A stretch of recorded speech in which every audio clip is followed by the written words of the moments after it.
looking for a compact, family-sized, full electric model with zero emissions and the rapid responses characteristic of today's EVs? For some time now, the most affordable option you could consider has been MG's ZS EV, but the original version was let down by its modest drive range. That's been sorted with this smarter, revised variant, which remains sensibly priced and well equipped. If you're buying on a budget, you might rather like it.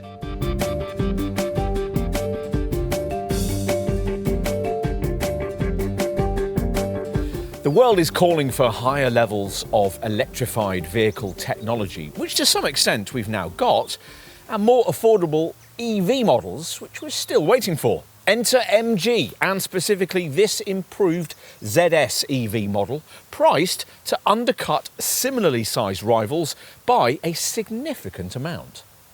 There's a chance you might already be familiar with the ZS. This decently spacious compact SUV was launched in 2018 with 1 litre or 1.5 litre petrol power. But MG were also keen to tell us at the time that this model's platform had been designed with full electrification very much in mind. Hence the introduction of the MG ZS EV in 2019 with a 44 kilowatt-hour battery. But that car could only go 163 miles between charges. MG knew it had to do better and has with this improved ZS EV longer range model. More fully electric MG models will of course follow, but how good is this one? Let's find out.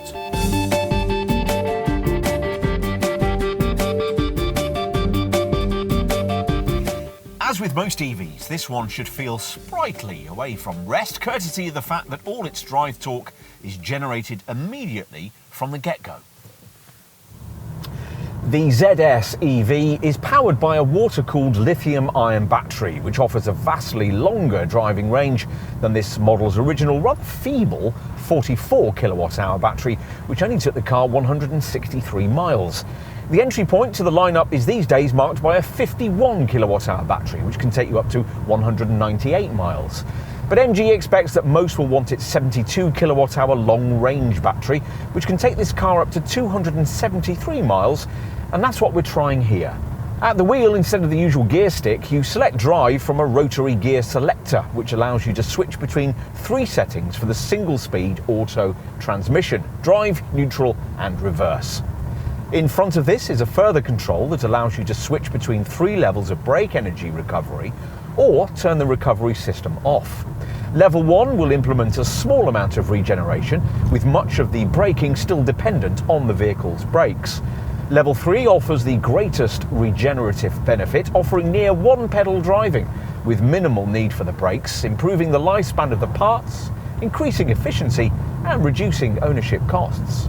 There's 154 bhp of power, and the 62 mile/hour benchmark is dispatched in just 8.2 seconds, though there's a rather limited top speed of 108 miles an hour. To match that quoted sprint time, you'll need to have engaged the most urgent of the 3 provided drive modes: Sport. The other 2 are Normal and Eco, the latter giving you a very restricted level of throttle feel, though it'll be fine in town. You won't mind the rather vague, lifeless steering in the urban jungle either, but a bit more feel would be welcome out on the open road, where wind noise makes itself heard.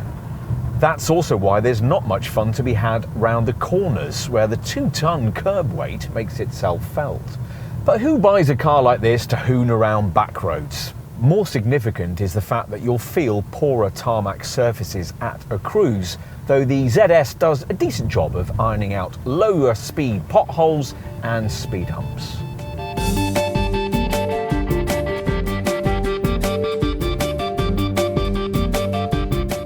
Some would number this car amongst the more stylish family sector EV models you can buy. At just over 4.3 metres in length, it's an SUV sized somewhere between the smaller crossover class, think Renault Captur or Nissan Juke, and the larger family sized crossover segment, think Nissan Qashqai or Kia Sportage. In this revised form, the ZS gets a smarter electric-only front end with a stamped effect grille to improve aerodynamics and a revised side-opening charging port. The bolder face is set off by LED headlights and distinctive daytime running lights. It also gets a redesigned rear bumper and smarter wheels. Take a seat up front and you're greeted with a spacious interior, though one with material quality not quite the equal of what you'd find from more established brands. Still, MG has tried hard with faux leather upholstery and a range of 3D shapes, metallic and chrome finishes. The Chinese bean counters are finally getting the idea that it doesn't do to try and make production cost savings in the cabin, an area so crucial to the day-to-day experience of automotive ownership.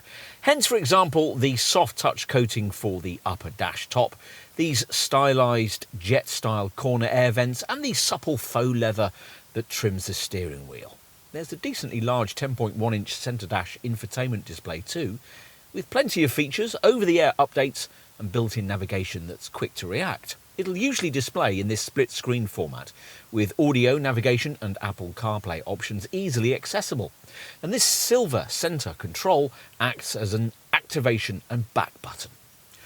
All-round visibility is good. The fact that the wheel still isn't reach adjustable isn't.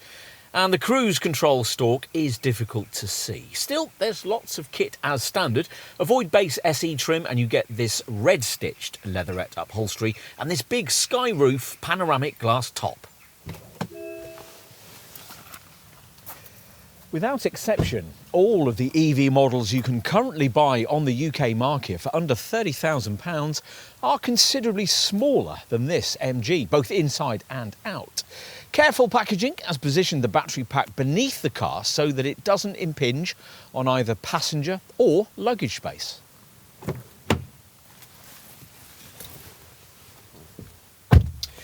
With small crossovers, it's usually on the rear seat that you're reminded of their Super Mini origins, but not in this case. This car is slightly wider and longer than typical small SUVs, and that really pays dividends here. In fact, MG claims that the kind of room on offer in the back of a ZS is much more comparable with the kind of space you'd get from a Qashqai class family hatch-based SUV from the next class up. And there's some truth in that.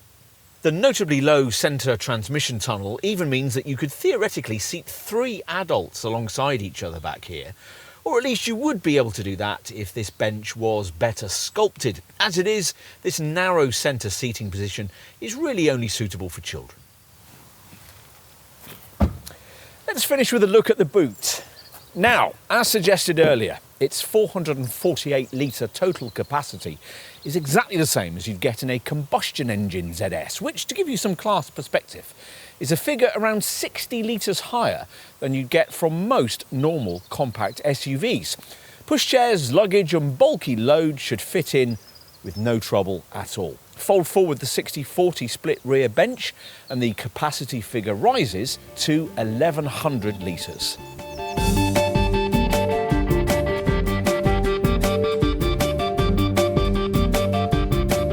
There are 3 trim levels: Base SE, Trophy and Trophy Connect, with asking prices starting at around £29,500 for Base SE spec once the government's £1,500 plug-in car grant has been deducted. That's way above what MG was asking for the original version of this EV model, but the government grant is less these days, so that's one reason for that. Plus, the asking figure is still very good value by EV standards. To give you some market perspective, a comparably sized crossover-style family EV like the Kia e-Niro costs from just above £30,000, but can't go anything like as far as this MG in that base form. Even much smaller super mini-sized EVs like Vauxhall's Corsa E and Peugeot's E208 often cost in the £30,000 to £35,000 bracket, and they can't match this MG's driving range either. Equipment levels are strong, with all variants getting the latest version of MG's infotainment system, with a 10.1-inch colour touchscreen featuring satellite navigation, Android Auto, Apple CarPlay, Bluetooth phone connectivity with audio streaming and a DAB radio. There's also a state-of-the-art MG iSmart connectivity setup, which offers a connection via a smartphone app through which various car, climate, security and charging functions can be controlled remotely. Smart 17-inch alloy wheels are standard.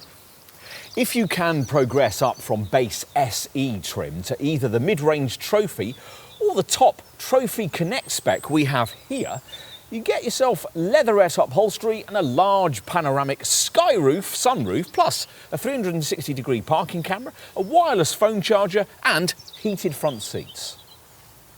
Safety provision has taken a big step forward with the introduction of this revised model, thanks to the standard inclusion of the MG Pilot camera safety package. This includes active emergency braking, lane keep assist, adaptive cruise control, traffic jam assist, intelligent high beam assist and intelligent speed limit assist, plus blind spot detection and lane change assist. Passive systems include front, side and curtain airbags, electronic brake assist, ABS with EBD, twin ISOFIX points in the rear, a tyre pressure monitoring system, hill start assist and seatbelt warnings for front and rear passengers.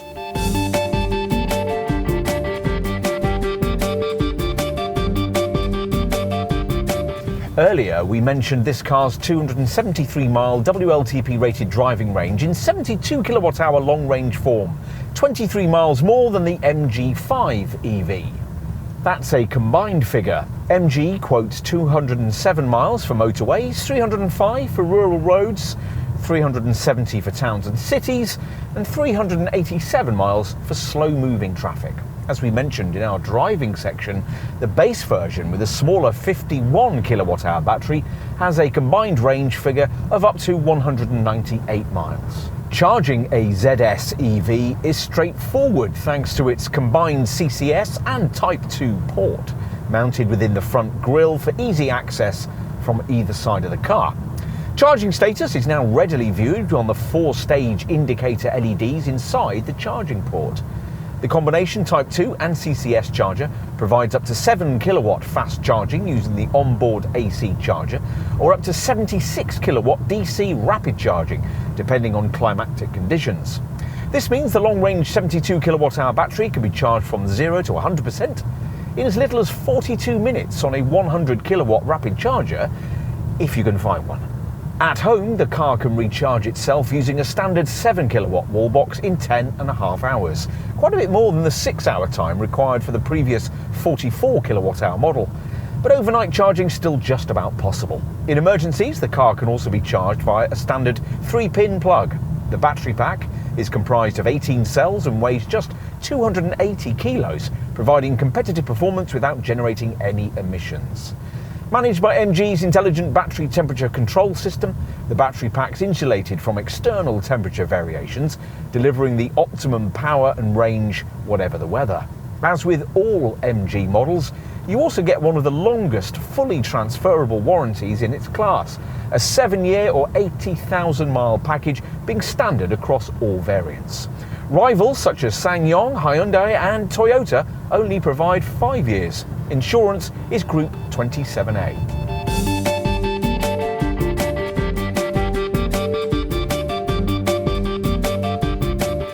If you're wondering just how affordable a family-sized full EV model with decent driving range can be, then MG's delivered the answer here in the form of this improved ZS EV, which remains a typically tightly priced package. Particularly in this 72 kilowatt-hour long-range form, this car might suit you down to the ground, especially if your motoring is based around short urban runs. It's well equipped, spacious and comes with a notably long 7-year transferable warranty to complement a price that looks like a misprint. Is it the best car in the sector? No. Is it the best really affordable model in the class? Absolutely yes. MG has just taken another big step forward.